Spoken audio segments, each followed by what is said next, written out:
Assalamualaikum warahmatullahi wabarakatuh. Baik, langsung saja ke materi, yaitu peranan etika bisnis dalam organisasi bisnis, yang disusun oleh kelompok 4, di mana anggotanya ada 5, yaitu Agus Ismar, Aryuda Raihan, Astri, Sri Mulia Ernawati, dan Omar Linggardi. Pokok pembahasannya ada 2, yaitu pengertian etika bisnis dan peranan etika dalam organisasi bisnis. Pertama, pengertian etika bisnis. Etika menurut Yunani kuno berasal dari kata etikos, yang berarti timbul dari kebiasaan. Sedangkan menurut Wahyu dan Ostaria adalah cabang utama filsafat yang mempelajari nilai atau kualitas. Kemudian Skinner mendefinisikan bisnis sebagai pertukaran barang, jasa, dan atau uang yang saling menguntungkan atau memberi manfaat. Sedangkan etika bisnis sendiri adalah segmen etika terapan yang mencoba untuk mengontrol dan memeriksa pengaturan moral dan etika perusahaan, juga mendalami seberapa baik atau buruk badan usaha, membahas masalah-masalah moral dan etika, dan menunjukkan apa yang salah dalam proses alami mereka. Ini mencakup semua aspek bisnis, dari produksi untuk administrasi, keuangan, dan pemasaran. Hal ini juga berlaku untuk berbagai industri dan dapat deskriptif dan normatif dalam disiplin. Kemudian, peranan etika bisnis dalam organisasi.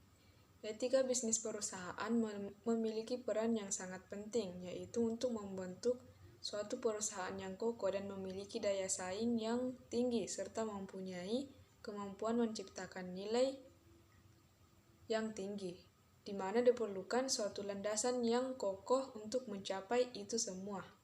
Menurut Richard de Gorge, bila perusahaan ingin sukses atau berhasil, memerlukan 3 hal pokok, yaitu memiliki produk yang baik, memiliki manajemen yang baik, dan memiliki etika.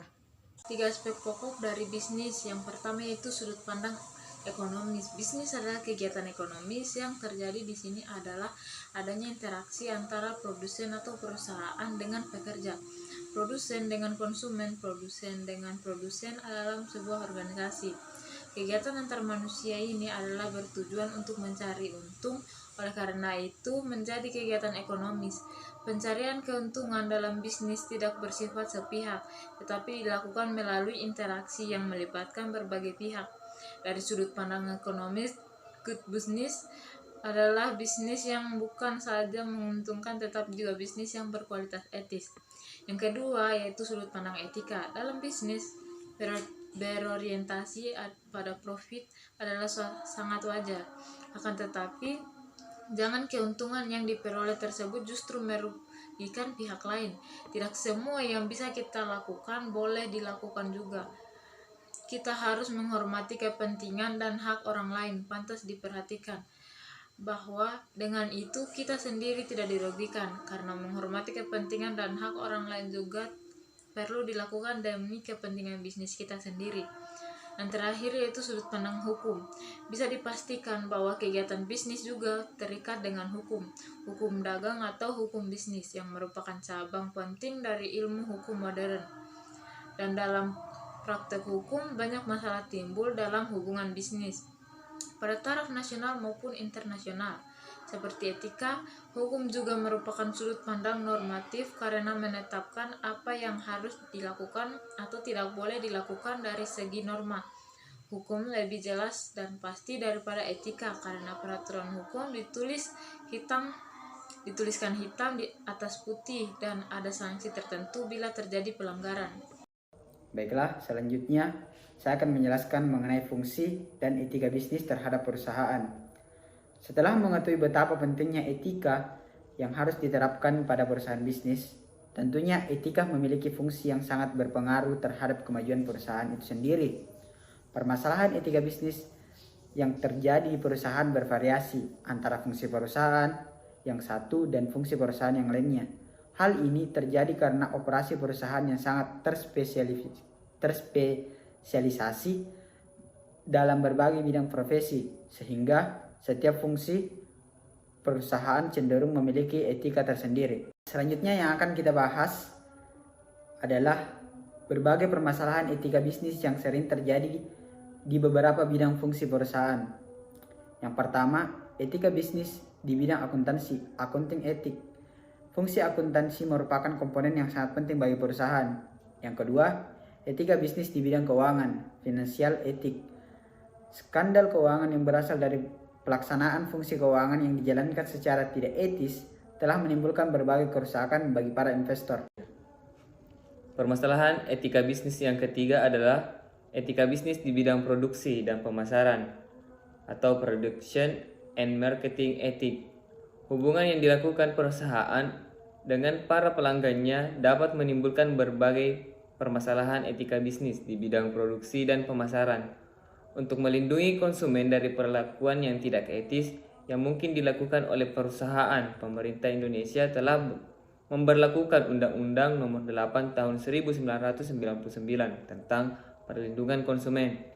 Undang-undang ini dijelaskan berbagai perbuatan yang dilarang dilakukan oleh pelaku usaha.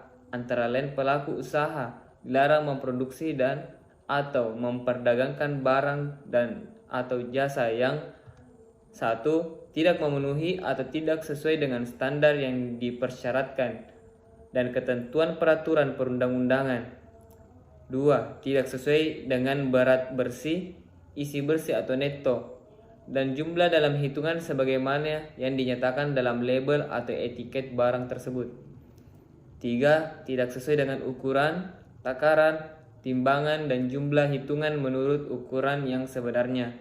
4. Tidak sesuai dengan kondisi jaminan, keistimewaan, atau kemanjuran sebagaimana dinyatakan dalam label, etiket, atau keterangan barang dan atau jasa tersebut. Masalah yang keempat yaitu etika bisnis di bidang teknologi informasi atau information technology ethics. Salah satu area yang memiliki pertumbuhan masalah etika bisnis paling besar di era 1990-an sampai awal tahun 2000-an adalah bidang teknologi informasi. Hal-hal yang dapat memunculkan permasalahan etika dalam bidang ini meliputi serangan terhadap wilayah privasi seseorang, pengumpulan, penyimpanan, dan akses terhadap informasi usaha terutama melalui transaksi e-commerce, perlindungan hak cipta yang menyangkut pembuatan software, musik, dan hak kekayaan intelektual. Nah, dapat ditarik kesimpulan dari materi ini yaitu etika bisnis mempengaruhi tingkat kepercayaan atau trust dari masing-masing elemen dalam lingkaran bisnis. Pemasok atau supplier, perusahaan, dan konsumen adalah elemen yang saling mempengaruhi. Masing-masing elemen tersebut harus menjaga etika, sehingga kepercayaan yang menjadi prinsip kerja dapat terjaga dengan baik. Etika berbisnis ini bisa dilakukan dalam segala aspek. Saling menjaga kepercayaan dalam kerjasama akan berpengaruh besar terhadap reputasi perusahaan tersebut, baik dalam lingkup mikro maupun makro. Tentunya ini tidak akan memberikan keuntungan segera, namun ini adalah wujud investasi jangka panjang bagi seluruh elemen dalam lingkaran bisnis. Oleh karena itu, etika dalam berbisnis sangatlah penting. Itulah video dari presentasi kelompok kami. Kesepian tanpa kekasih, cukup sekian dan terima kasih. Saya Omar Linggardi. Saya Agus Ismar. Pamit undur diri.